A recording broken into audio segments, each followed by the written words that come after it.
Good Monday morning, guys. My name is Jerry Miller, and welcome to the Monday Market Monitor here on Real Talk. We are live across Charlottesville, the Commonwealth, the country, and the world on the I Love CVille Network. We're presented by Yes Realty Partners and Keller Williams Alliance, powered by Closure Title and Settlement Company, Ally Property Management, and our friends at Segura Solar. Today's show, dynamic. Keith and Jonas Smith recharging for the week, doing some masterminding and business planning. Keith specifically, will be back in the saddle a week from today.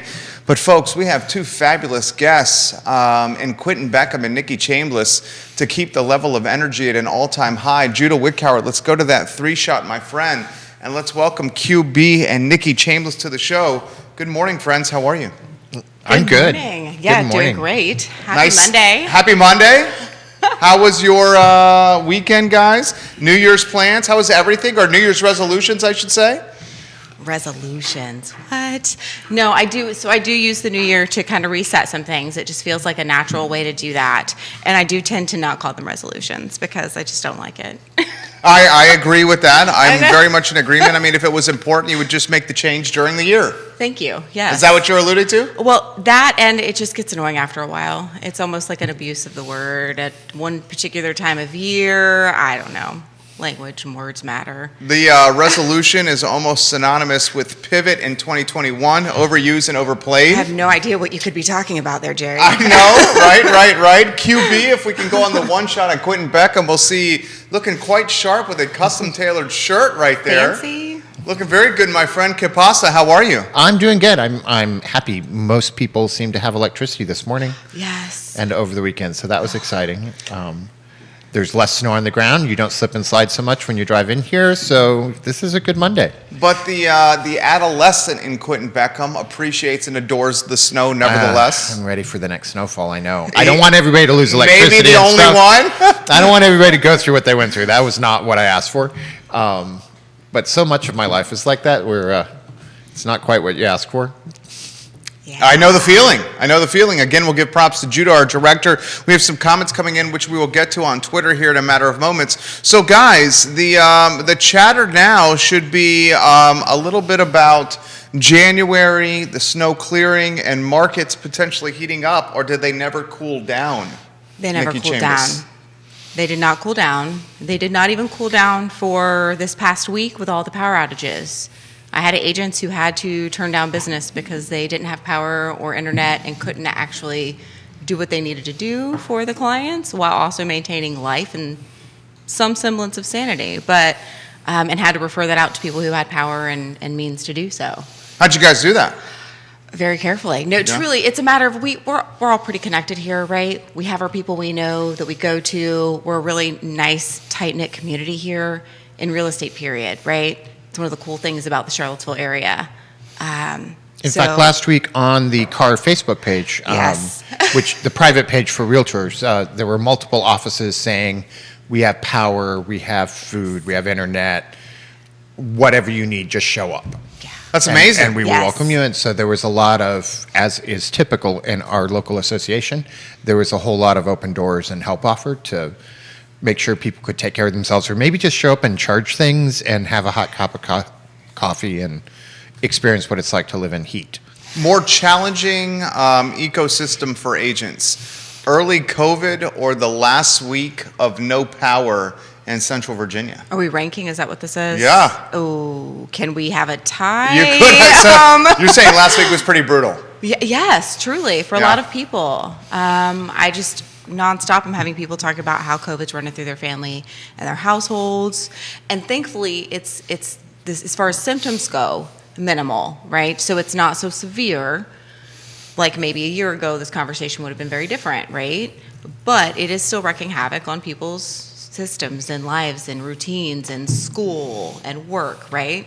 So it's been a crazy week, and I'm really impressed with how people have pulled through and are still pulling through that. Grayson Smith's got a comment specifically for Nikki Chambless. We'll get to that, Grayson. Do you have Scottsville ties? Yes, I do. Okay, so he Absolutely. watches the show and knows that. Very interesting right here. Before we get to Grayson's comment over there, Quinton Beckham, how did you see the agent community, besides opening the doors to their offices to competing brokerages? I think we call that a rising tide is good for all ships. Conscientious competition. Yeah. My favorite phrase. Conscious capitalism. You know, you're always going to work with same people when you're in a small community. It does you well to be good to them. How'd you see the market tick up or down last week with the electric issues? You know, I think we had people stall, but not in any way that's going to register.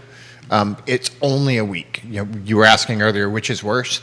I actually think the first part of COVID was worse because we didn't know what to expect. Just about everybody that is around in our brokerage anyway, they know how to deal with power being out. They know how to deal with snow. They've gained a knowledge base for what to do when they are sick and test positive for COVID. And so there's just a lot less anxiety and unknowns, whereas it's just sort of moving forward. And in that very first part, we were like, how do we not give this to everybody? How much distance is enough distance? Does the air conditioning have to be off? Do we let anybody touch doorknobs? There was 1,000 questions, and now there's just like 150.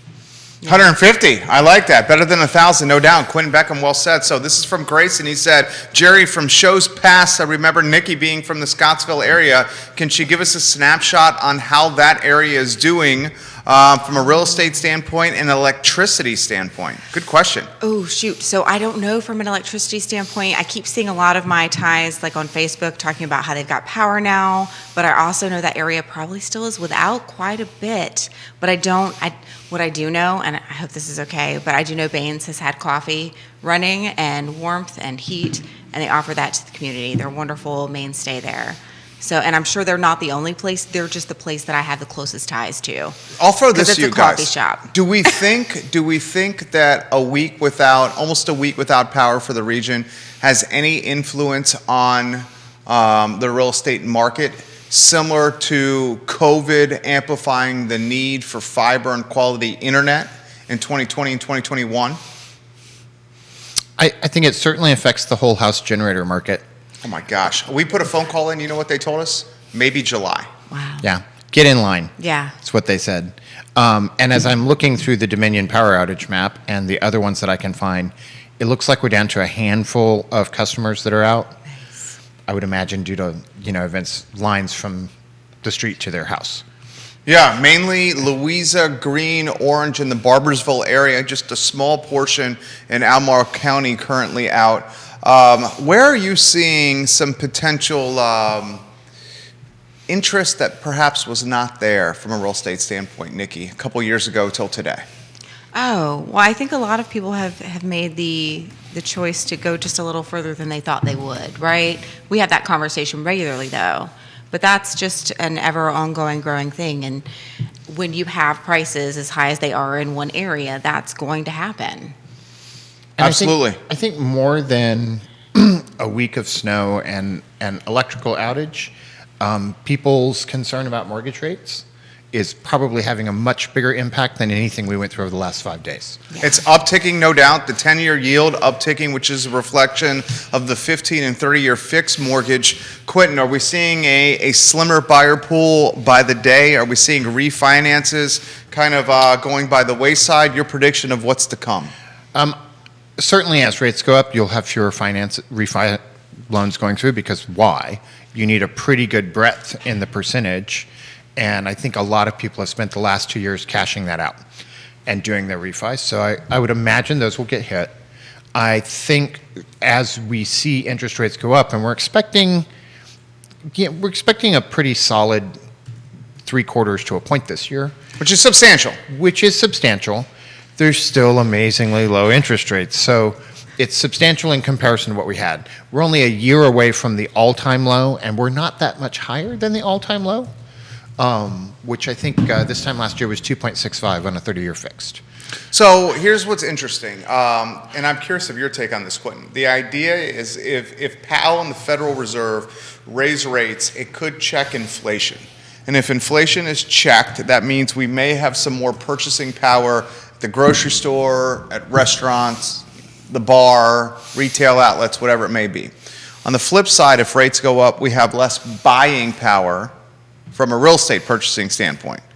Any idea or any thoughts, crystal ball, if those may offset each other, Or are we seeing simply that the increase in rates is going to diminish the buyer pool, which means perhaps we get back to a stabilized market and inflation is here to stay forever? I don't know that there's any one hard equation that you can use, because one does not always mean the other, and it certainly doesn't always mean the other in an individual's transaction. I do think part of why you are seeing inflation is part supply chain, but it's also because we've seen wages go up. And they've gone up at a rate that is a lot better than they have gone up the years before. I don't know that I personally necessarily believe there's such a thing as the Great Resignation, certainly not how it's hyped up to be. But there is a lot of granularity at a local level with how people are hiring, what they're hiring for, how they offer it, and how that compensation goes. I know we've certainly gone through that in our own businesses. Mm-hmm. How so? We went through and we evaluated everybody. I don't think there's anybody working for me now that doesn't make more than they did a year ago. Because we raised some expectations. It's a higher bar now, and so we want to pay to raise compensate expectations. You're going to make some more money, that. and You're going to make some more money, and you're going to produce a little bit more. That seems pretty reasonable to me. be present more. We're trying to pay.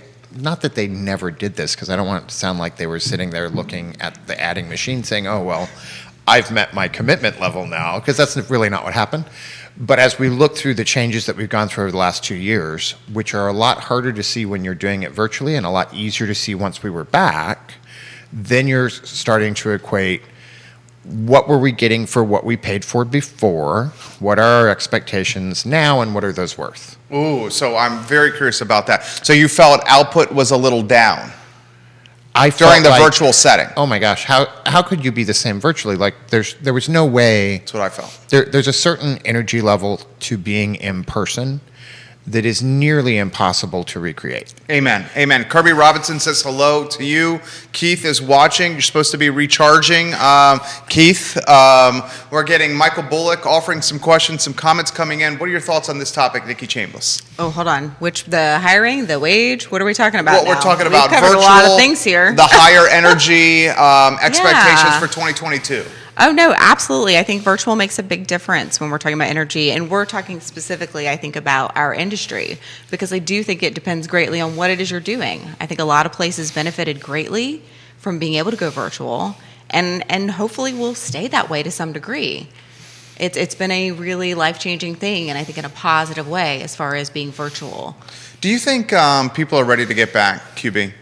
They're ready to get back around their peers, around their friends, their colleagues. I think everybody's ready to be more social. I think how they're being social is a little more thoughtful. I was talking to my circle of friends, which we hang out a lot, and if you go back 3 years ago, it was 5 times the amount that we're doing it right now. We're also shifting where we hang out, so it's more in people's homes than it is restaurants. Elena Mangione, hello and welcome to the show. So, Elena, my friend, welcome. I love Elena Mangione. We miss you. We love you. We can't wait to see you here in person. Anytime you want to come, we're happy to host. We had a Fast and Furious backgammon contest last night. Oh, Elena put that and in I. perspective. I didn't know you were a backgammon guy. I didn't know either until she made me play. I bet you were good at it. We tied. It was even, Nice. Steven. All right. We tried to Your break first the tie. time playing. Not my first time playing. But it's been so long ago, it might as well be my first time playing. Are you a backgammon lady? I have never played. It's a fun. I it's do a not fun, know what fun this is game. at all, actually. Huge fan of backgammon over here myself. All right, so what are your thoughts? What are your agents saying? You, Nikki, have your Yes. pulse on the market as a team leader at Keller Williams, where Yes. you're offering infrastructure support, consultation support, some vision to many of the team members there. What's the pulse? What are the boots on the street saying to you? A lot of it's just deciding, hey, what can I do this year to up my value add to people if that's needed. Some people, there's nothing more they can do because they've already got that going on, right? But that's always a thing to reevaluate. And as we are starting a new year, that's one of those times we do it. So doing that and just trying to find a way to help people, especially as it is hard to find homes in this market. Managing those expectations. Hey, we totally understand that you're moving from somewhere in the Northeast and coming towards Charlottesville. You might be a little surprised at our prices, but this is the market value of homes here, and here is why, and here's what you can expect for this process and how I'm going to help you through that, right? What's the chop in the markets doing to confidence at all? Are you seeing that impacting confidence? And by the chop, I'm talking Wall Street, January's had a little bit of rough start. That's fair to say. Yeah, I don't know that it really affects 95% of what we do. Because 95% of what we do is people with homes for their families to live in. And it's a game that has one, personal consequence, and two, it's a much longer term different point of view than if you're worried about what's going on in stock markets and playing with those. Certainly something super dramatic in the stock markets, a Black Friday-like crash could certainly have an effect, but that's not what we've seen up to now. Is that same you're hearing? Oh, absolutely. No, it does not have an immediate direct impact on what most of what we do is. So we got a similar playing field as last year then. We got no inventory. We do, and I would encourage buyers too. Remember that as mortgage interest rates go up, it pressures sellers on their price point because Let's go down that road. what's the value of a house you can't sell? There you go. Zero. And so the interplay works on both sides. The pressure is not all one-sided. And so sellers that have really done their homework and are working with a really well-thought-out, strong counselor will recognize this and choose a price range that's within the ability of buyers to pay and take into account all these other factors that feed into it.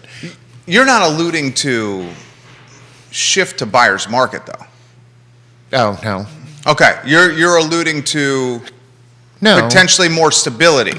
No, I'm alluding to avoiding a market that is in nobody's best interests. Okay. Because you can price things where it's a seller's market if you're a seller that's living in the market.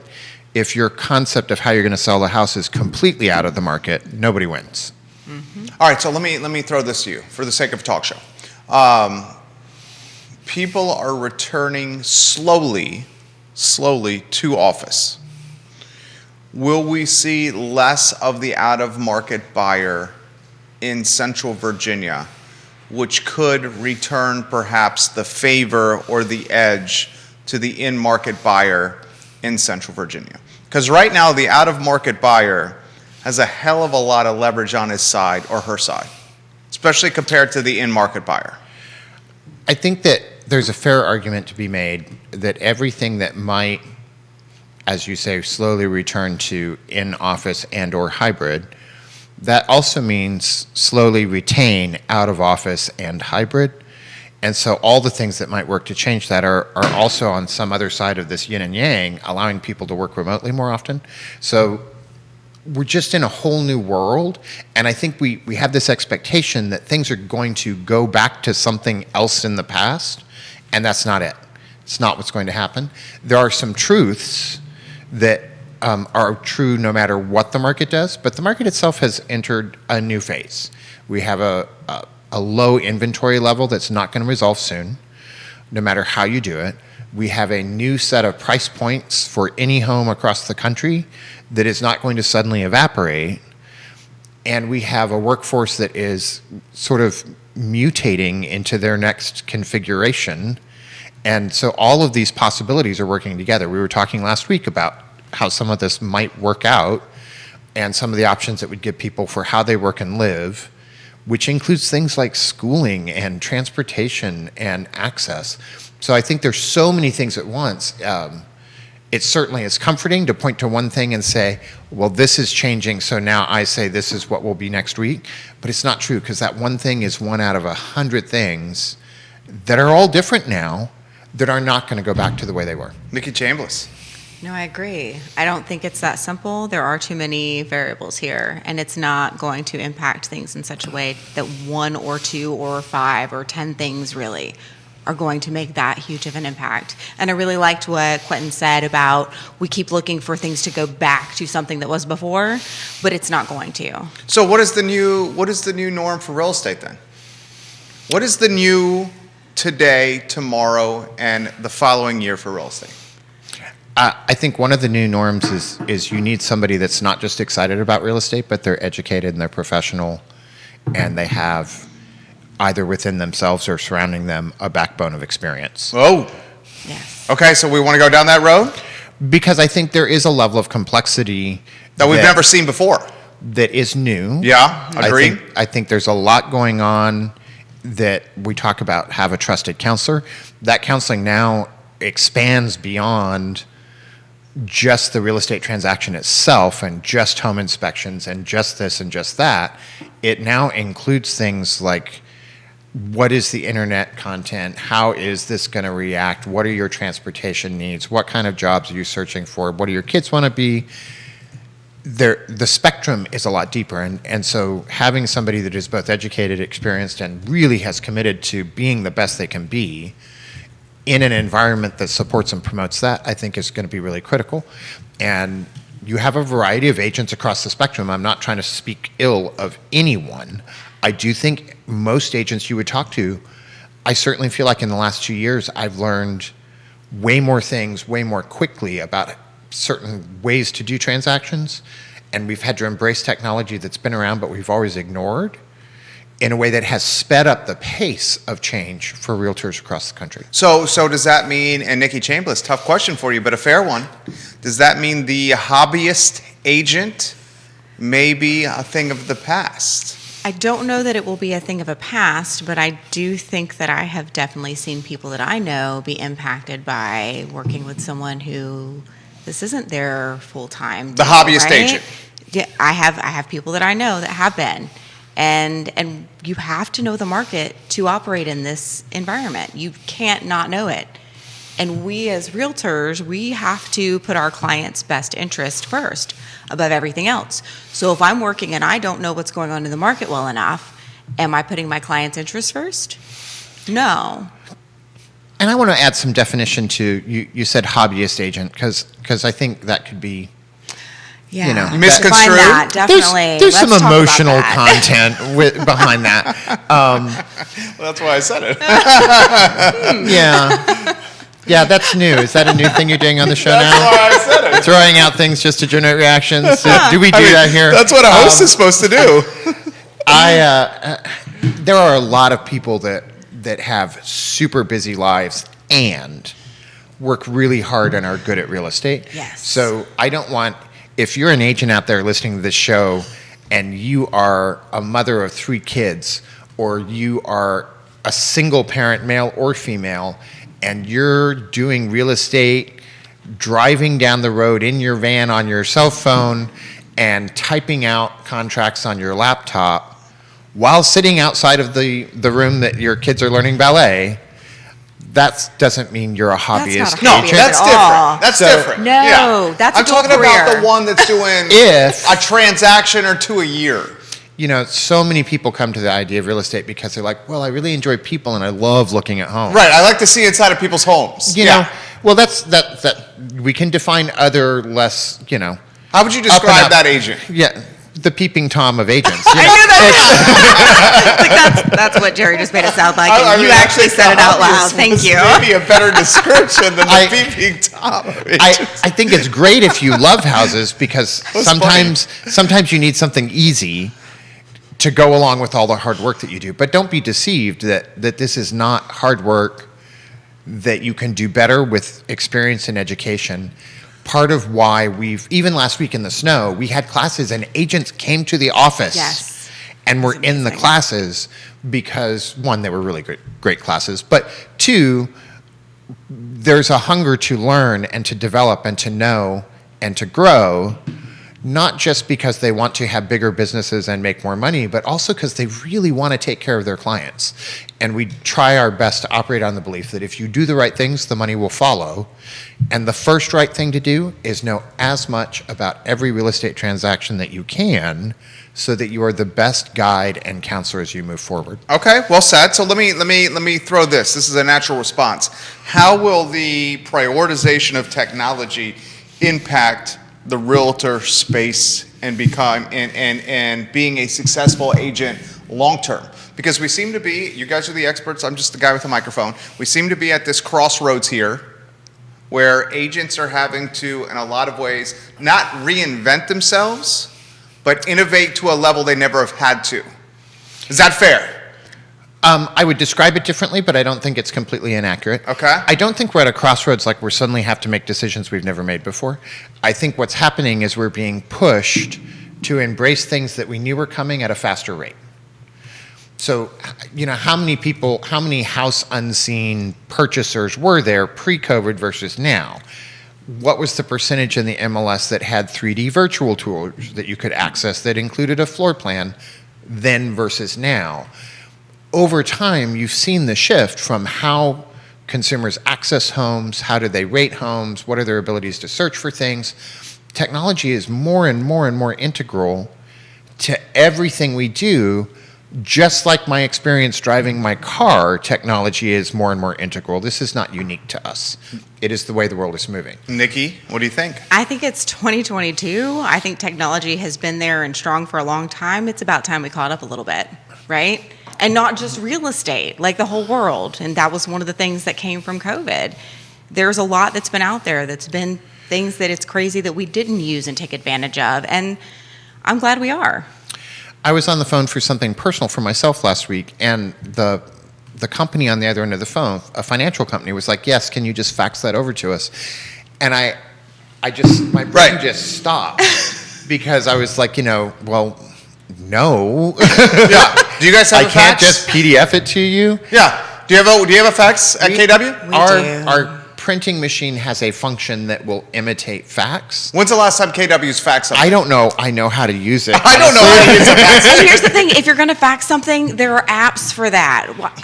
Truly. Well, worst case scenario, wouldn't you, at the absolute worst case scenario, just take a picture with your phone and text it to somebody? Well, unless it's a secure thing. But Oh, you know okay. what? There are Okay, also fair. secure email services out there.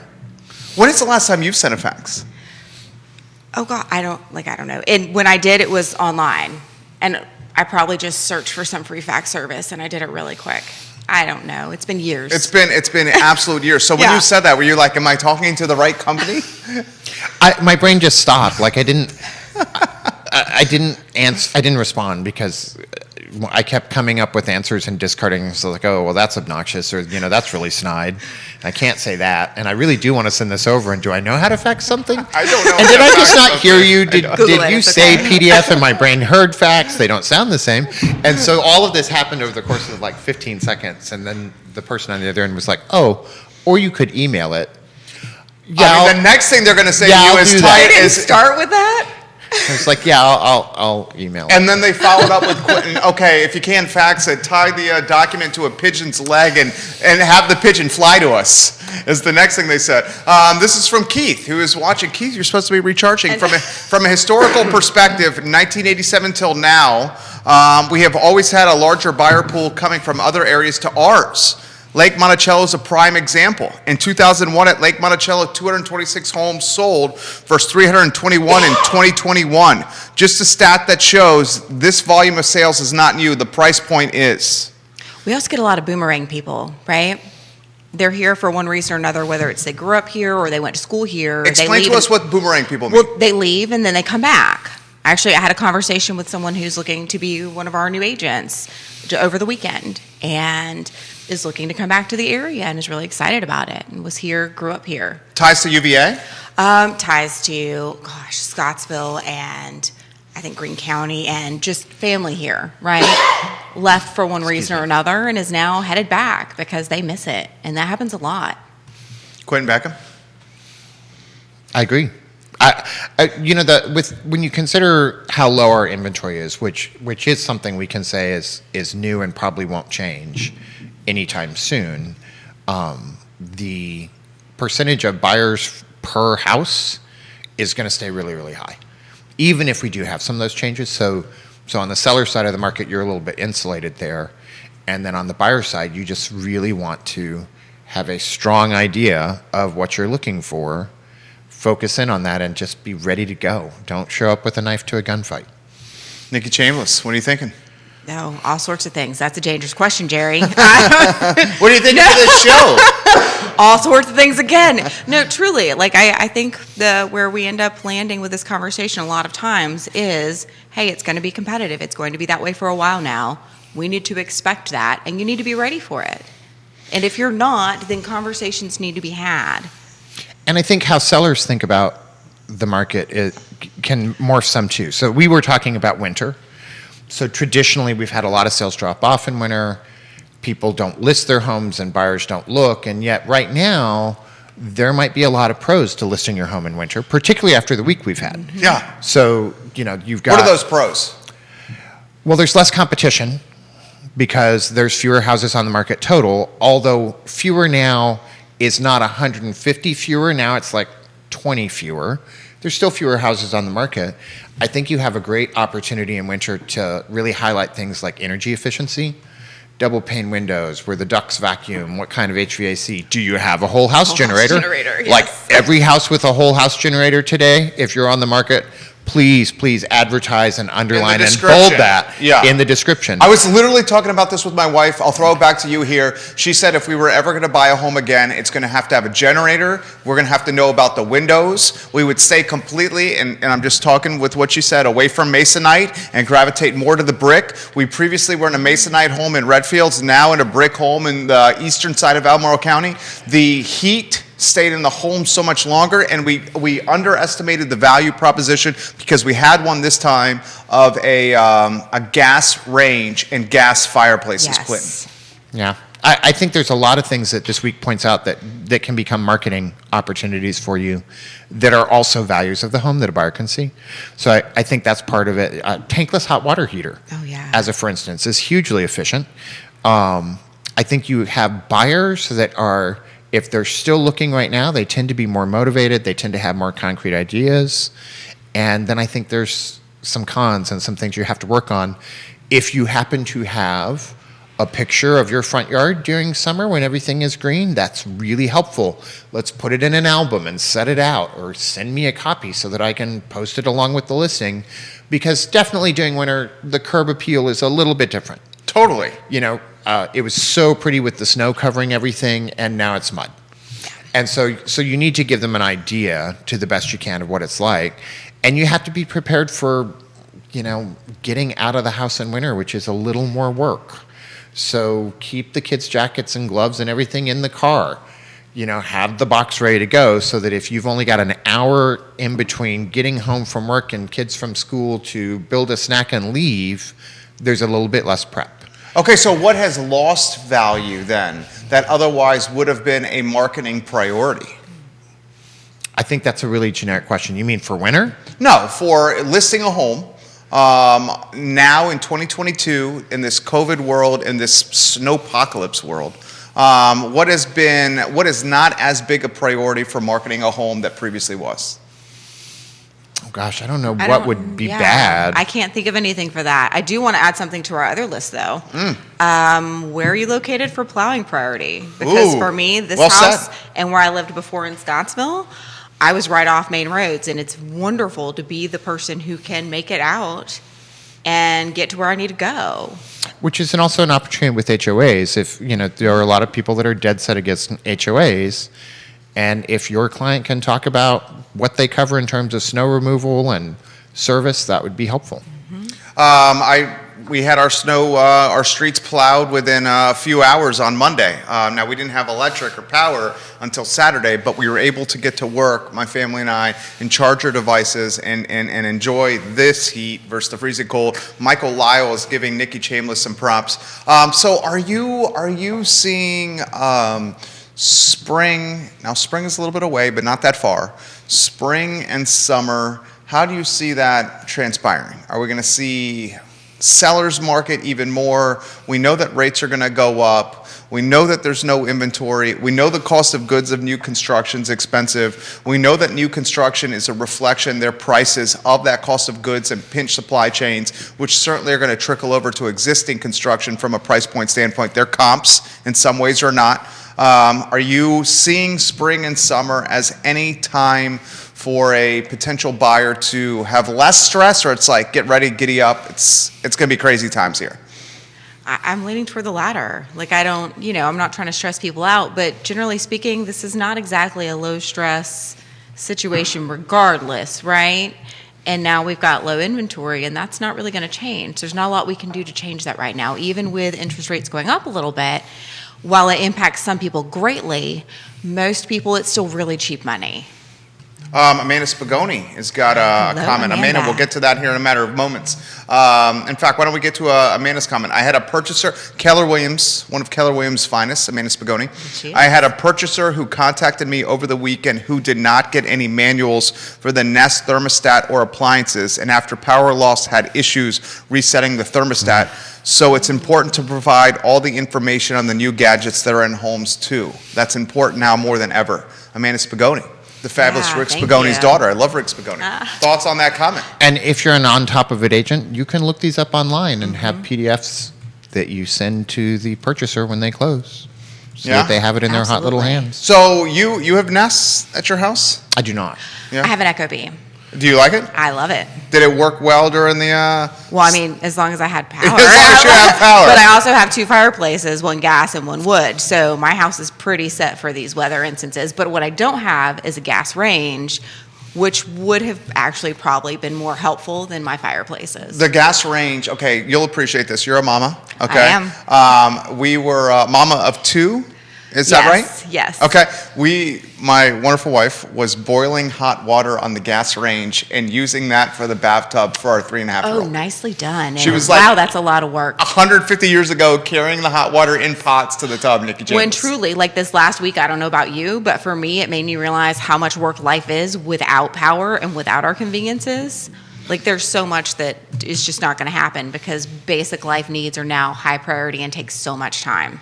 Yeah. Quinton Beckham. I see the wheels turning.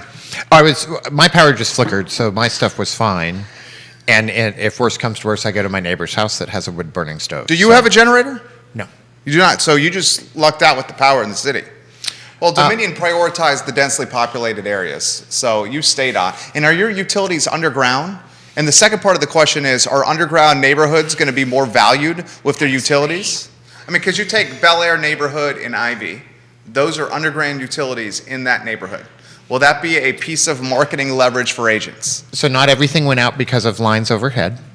And if you get enough lines overhead down, even your underground utilities locally don't matter because the substation is down. So those are not a guarantee, although certainly it's nicer not to have it in the way. And if your internet and other stuff is underground, a tree can't take out one of those just at your house. So there's some advantages to that.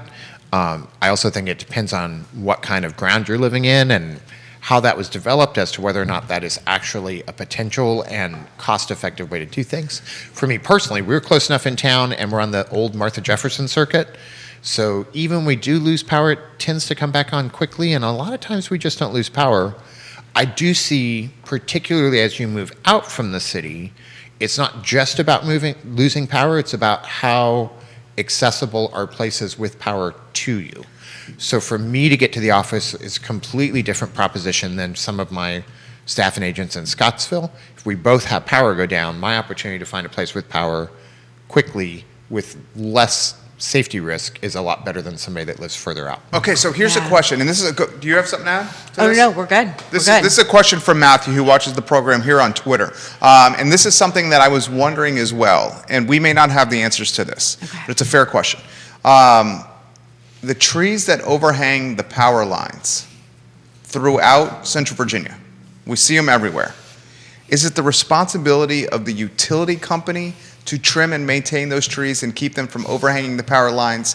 Is it the responsibility of VDOT, of the jurisdiction, or if it's an easement with Dominion on that land, is the responsibility of the property owners? I think the reason for the width of the easement is to give Dominion the ability to cut them back.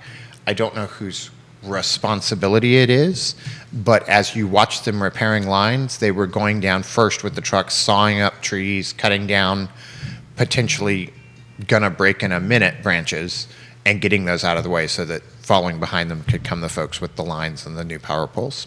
I mean, isn't it odd that the trees were overhanging all the lines? I mean, it just seems so... I mean, those trees just growing like they don't know that the easement is there. It's terrible. I mean, it just... he's being tongue-in-cheek facetious there, and we appreciate his sarcasm. It's one of my favorite qualities of Quinton is the clever sarcasm. But don't you think it's like a recipe for disaster that the trees are overhanging the power lines? And a second part of the question is, why are the utilities not underground? Oh, God, I don't know about that. I do know that it's been quite some time since we've had a snow like this, right? That's and true. That's really the biggest challenge is Mother Nature needs to be cleaned out. It's going to happen one way or another, whether it's a snowstorm or a derecho or a tropical storm coming through.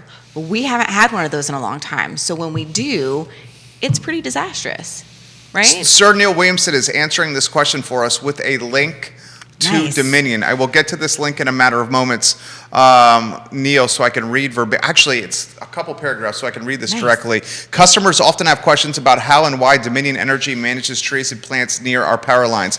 We cut trees and brush adjacent to our rights of way, the areas around power lines, to maintain safe, reliable, and economic electric service and to provide quicker access for our crews.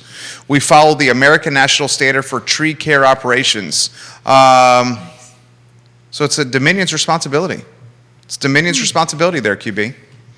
That's very intriguing right there. Neil Williamson, thank you for that. Nicholas Erpy, hello. Bill McChenzie, hello. NBC 29, hello. So QB, former car president, I believe going to be on, if memory serves correct, the Virginia Association of Realtors board. Yes. Is that accurate? Yes. When does that term start? It's in process. It's current. Okay, so you're on the VAR. You're on the VAR board It started right now. December 1. Yes. Okay, so you're on the VAR board. 2022, my friend. What are your Commonwealth-wide colleagues saying? Ask me in another few weeks because we have our first big in-person meeting starting tomorrow. Okay. So they've got to continue. I don't want to predict. You're the expert. I just learned from the experts. That's the great thing about this job. Elena Mangione, we'll get to this comment here in a matter of moments. I've got to think they see another 4, 7, 8% of uptick of values Commonwealth-wide. I don't think anybody predicts housing values to drop just because of the low inventory. Yep. But there's a lot of other pressures besides the supply side that can affect prices and values. So obviously we're not expecting another crash, but for houses, we were just talking earlier, and I said this sort of tongue-in-cheek, but it's true, the value of a house you cannot sell is zero. And So price it right. Trusted advisor. And there are things outside of that that also affect that. You know, there comes a low, you can only drop the price so low before you're devaluing your own asset. There's other things that can put downward pressure in terms of local job market, local economy, mortgage rates, people coming in and out. And we are fortunate enough that us and all of our surrounding counties here do have some buffer in the University of Virginia, in NJIC, JAG School, DIA, and other really big employers that we have. Do you see any negative or lukewarm ramifications of the protection that UVA is offering this area, besides escalating prices? I'm not sure I understand your question. So I agree 100% with what you said. This region is so insulated from national trends because of this behemoth called UVA. Do you see any concerns about this behemoth we call UVA? I think everything is a trade-off. You know, we've been talking for a while now about properties that they own. It certainly makes more sense for them to purchase properties that are adjacent to what they already have. And it's usually not UVA, it's the foundation that's doing this. Many of those they purchase and hold for future need. And so tenants continue to be tenants, the commercial use continues.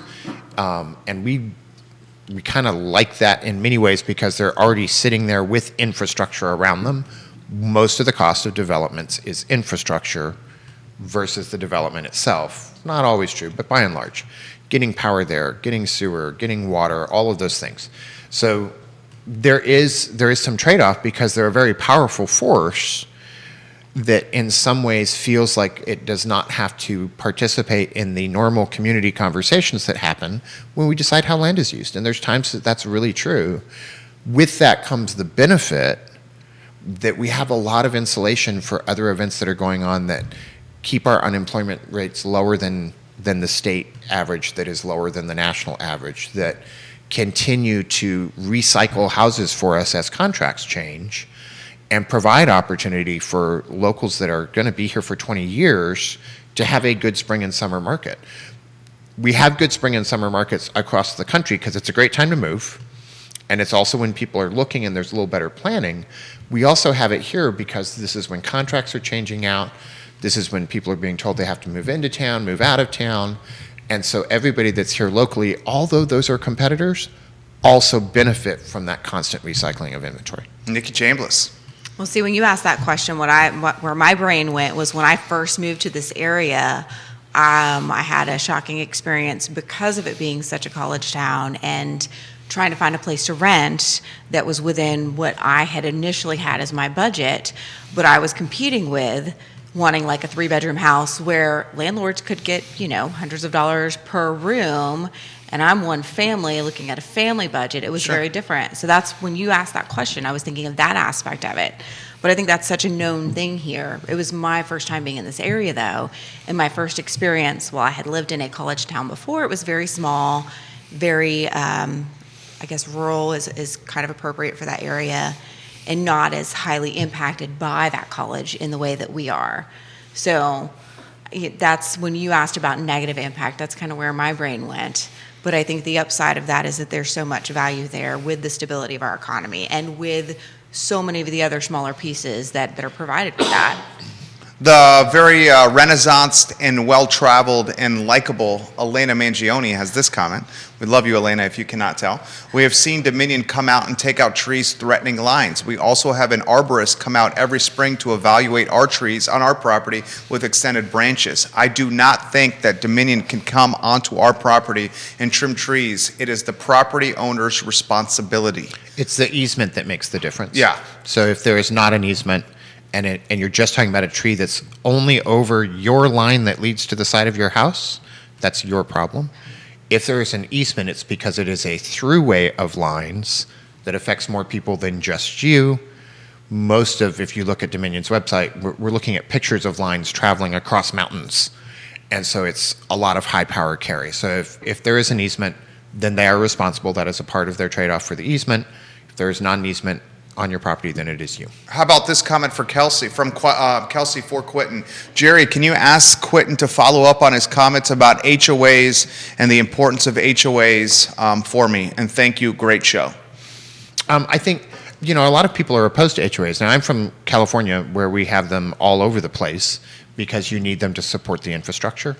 And in a lot of ways, these can become very good investments for owners in developments to help not just maintain power, but to provide services where you're paying a little bit each month as a group and you're using collective bargaining power to get good prices and not be hit with large individual bills as a single homeowner. For example, plowing of streets. For example, Yes. plowing of streets. If you had to pay for your 10 feet Yeah, it'd be of road expensive as hell. frontage every time it happened on an instant, that could be the one bill you couldn't afford that month. Yeah, and then if you can't afford that bill that month, guess what happens? And I encourage Trapped in the people, house. if you're in an HOA, read about it, learn about it, know what the rules and regs are, check out their budget. Even if it's only once or twice a year, show up and see what's going on at the meetings. Most of what we don't like about HOAs when we feel angry about them is when stuff seems to happen out of the blue and we're like, whoa, nobody told me yellow was going to be the color of all the new houses. I hate yellow. Show up. You have to take that step to be involved. Nikki Chambless. Okay. Scottsville area, inside and out. How was it impacted and how's it responding to snowpocalypse? Well, for one, they're used to this, right? I mean, unless somebody has moved to the area in the last 3 years, this is not their first rodeo, right? And so people generally are prepared for losing power. They're already prepared for crappy internet because that's life with or without a snow storm, right? In many, many ways and areas. So, and that is one of the good things to come from something like this, something like COVID, is we're able to have bigger conversations around things like having better internet. It's 2022. Why do we not all have access to internet, right? So they're handling it. And generally speaking, as a community, they're really great about coming together to help and support each other. And I love that. I think what I get most concerned about in rural areas like that is somebody maybe who's elderly. Maybe they don't have access to somebody when this happens. If the cell phone's not working and if your power's out and you don't have heat, what do you do? Hopefully you have a really awesome neighbor who's going to check on you. And most often that's what happens in a community like Scottsville. Very nice take right there from Nikki Chambless. You have that in downtown Charlottesville. We do, because my little street of 6 homeowners, we all know each other. Everybody looks out for each other.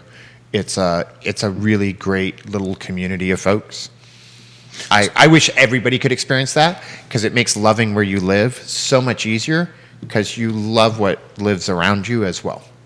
So she responds, Kelsey, with, so basically it sounds like you guys are saying 2022 is going to be almost identical to 2021.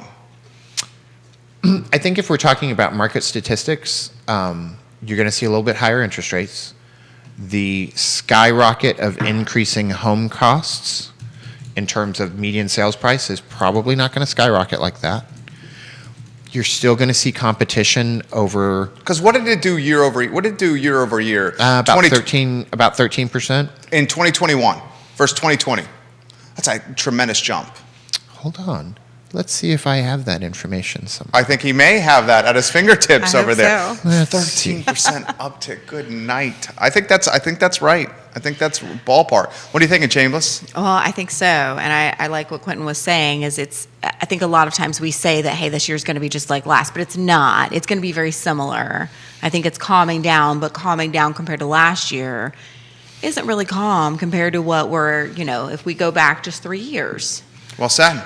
So Quick. January, February 2020 versus January, February 2021, the median sale price went up 16.8%. Good Lord. I almost spit my coffee out right there. So 16. from 295 to 345, roughly. Understand that's a median, so it's the middle point where everything above it was more and everything beneath it was less, and that's where the median point was. And so some of that is because you have so many stacked up here and so many here that are coming up in small increments that your midpoint moves up in a way that's not necessarily linear. I don't think this value in housing is just going to disappear, though. So if you're expecting there to be a price plummet, Yeah. I don't don't see that believe happening. anybody No. sees that. No.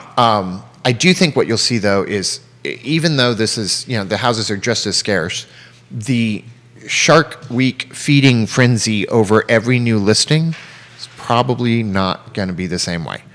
There are certainly going to be those very popular, very beautiful, centrally located, perfectly priced, everything's fixed, totally updated, lawn looks great, first house on the market in spring in the school district you want, with high-speed internet and, free snowplows. Those will probably get some competition, but the rate and level of competition, I don't think any of us expect to be the same in 22 as what we've experienced the last 2 years. What is the first-time home buyer price point, roughly? $345,000. What do you say to those folks, Nikki Chambless? Well, I think that anybody who's Because thinking you're counseling about, the agents that are dealing with first-time home buyers. I cancel, absolutely, yes. That is definitely what I do. And I've also had a lot of this experience hands-on with past clients. With you right? and you. Absolutely, Yeah. and myself. And I think the important thing is right now I think people who have been accustomed to being able to see people around them be first-time home buyers with no down payment and all of that, it's not that those packages don't exist still, but I think people really need to focus on saving. I think being able to come into this with a down payment is going to be a life-changing thing. What are you saying? Like down payment at what range?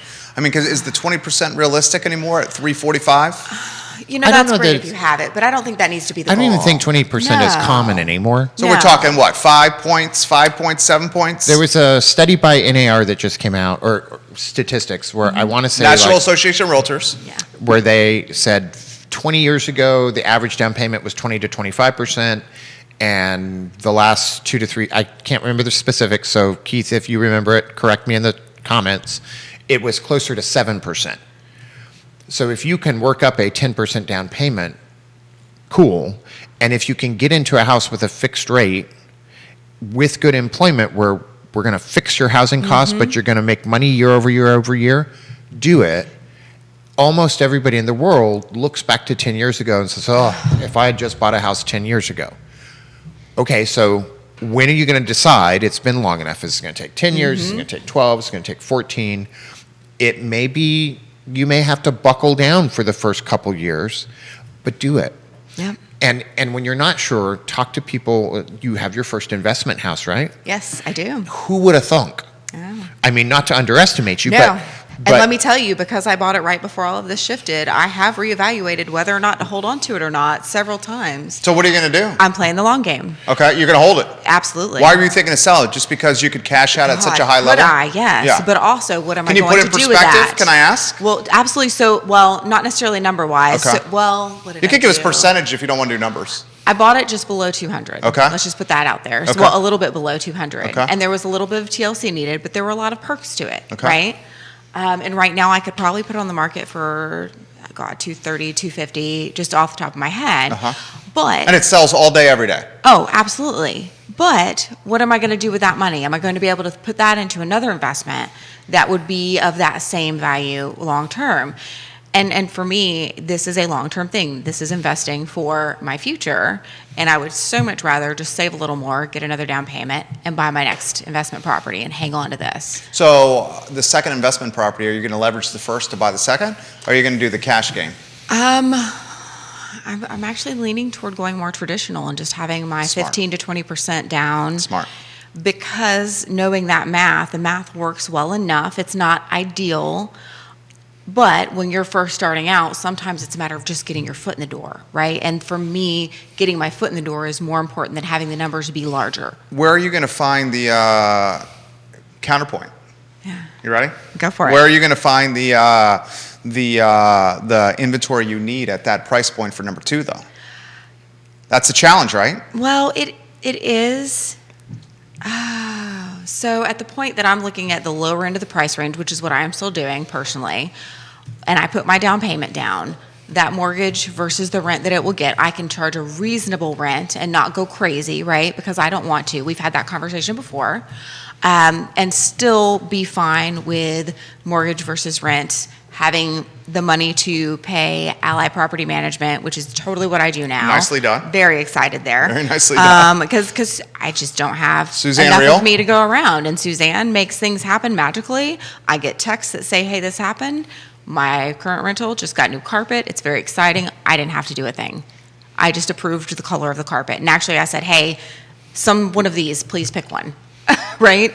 So for me, I'm still looking, and I'm even thinking about another one at Lake Monticello. And I know a lot of people don't like that because of the double HOA, but to me, I find it worthwhile. What's the monthly nut for HOA at Lake Monticello? Shoot, I don't know. Is that where the first one I is? should know that. Yes. The first yes, one is it there? is. Yes, Okay. I pay it, and I don't think about those things because it just needs to get done. But yeah, it's not low, and to me, I think it provides a lot. You've got a community with a lake, and you've got the beaches, and you have Golf. golf. Yeah. I would have never added that to the list because I just Police. don't, but it is, and for all of the negatives that you can find, and if you're in the Facebook group, sometimes it's very interesting to read, there are just as many positives, if not more. Sir Neil Williamson, President of Free Enterprise Forum, says, Quinton, the 20% mortgage down payment is not dead yet.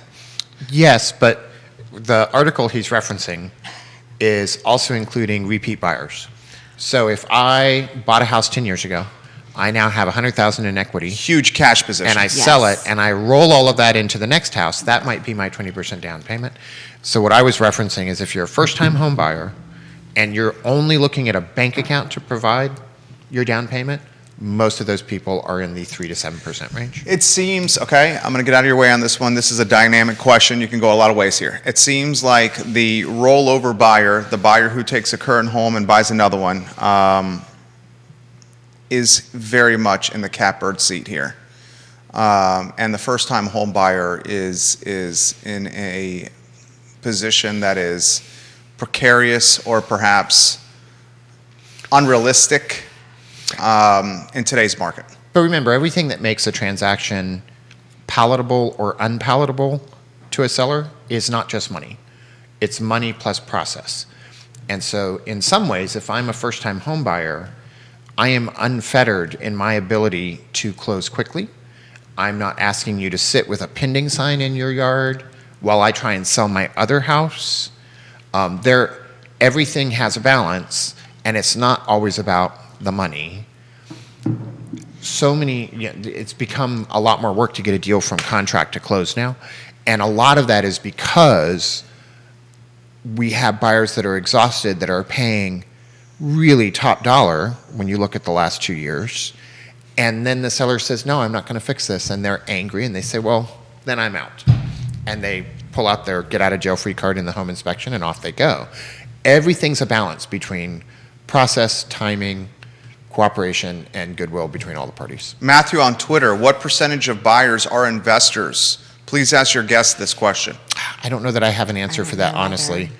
I have not seen I know that based on how we look at mortgage rates and how we track mortgages, it's fair to assume that there was a big uptick in second home purchases. Whether those sorted out into investment versus vacation homes, I can't tell from the data. I still think there's a fair amount of investing going on because you have folks that are good, solid renters that are not yet in a place to purchase, and therefore this has created that market. In that market. Yeah, I 100% agree with that. I had a deal that came across my desk on Thursday of last week, 14 Turtle Creek units from a big-time investor in this area. We'll say his initials are RS, who is looking to unload his portfolio in Turtle Creek of 14 units. And he's looking to sell the portfolio in totality as opposed to individual units. That right there, I thought, wow, the potential if those units were chopped up and sold individually and how that could impact the market as opposed to the portfolio in whole, which he's trying to unload. And that I saw as almost like a microcosm of how this market has shifted away, I hate to say this, from the first-time home buyer to those that have more deep pockets and resources to purchase. Because Turtle Creek certainly was seen in this area as an entry point neighborhood. Thoughts on that? I think it's still an entry point neighborhood. The entry point has changed. What do you think, Nikki Chambless? I think that for first-time home buyers, I think it would be a really good thing to shift from, and maybe, maybe I'm wrong in this, but I think sometimes people are like, oh, I want my dream home right now for my first home. And I don't think that's what a lot of people have done in the past that got them where they are. And I think maybe shifting from more of an investment perspective of, hey, how about buy something that works for you well and plan on in a few years renting it out and buying your next place. Or selling it and buying your next place. But personally, I'm going to advocate for investing in real estate and the opportunity I get. I'm a fan of it. I think it's a life-changing thing that just about anybody could do, right? Given some time and resources and readjusting life. So I think that maybe not looking for that house that you're going to die in, because most people aren't really going to buy that as their first-time home purchase, and kind of saying, hey, what works for now? Hey, my kids are this age. This is what I want long-term. Can this be a stepping stone instead of a final destination? Can it be a 5-year house? Can it be a 5-year house? Why not?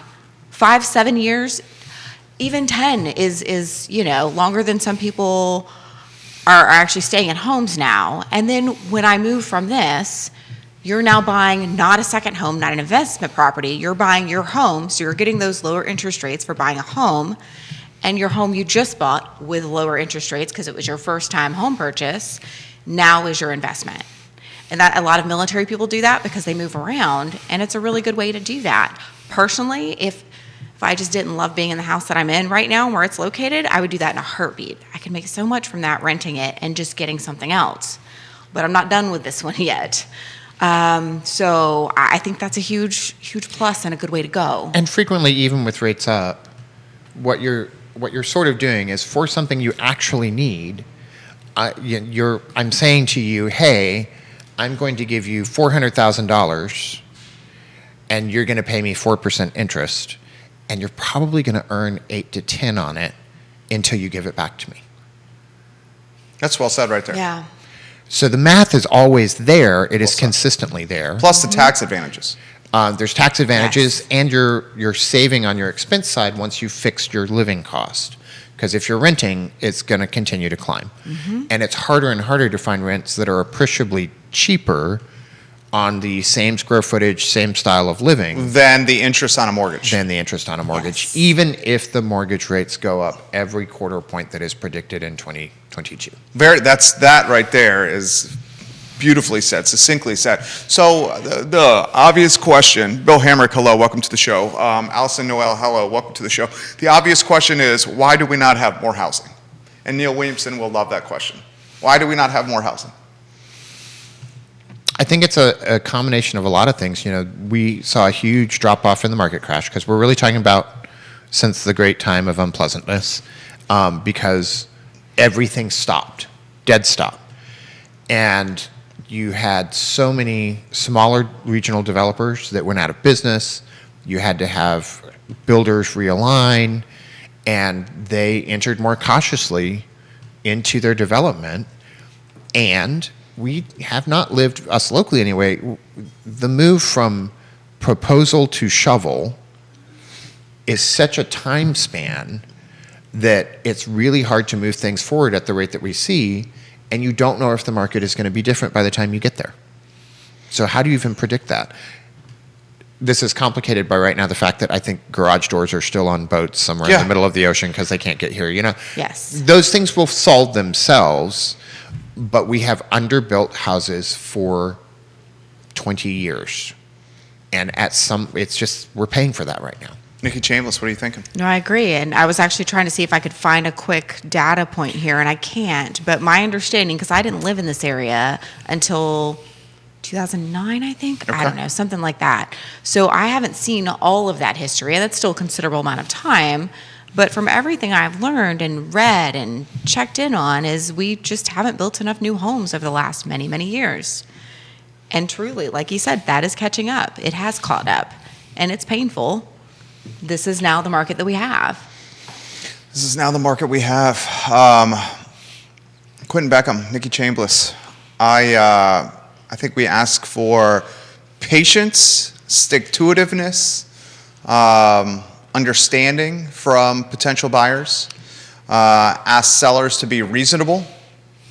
Ask sellers to reach out to a trusted advisor. Yes. And still they're in the catbird seat. Any thoughts as we close? Just remember that you're not in this alone. We are in it with you. And really, you know, seriously, define the kind of house you need before you start to go looking for the house you want. And work with an agent on that so that we can say back to you what you said to us when you were being really logical sitting in our office versus standing in the middle of the house that you're in awe of. Because that's where people tend to get wrapped up and sometimes make bad decisions.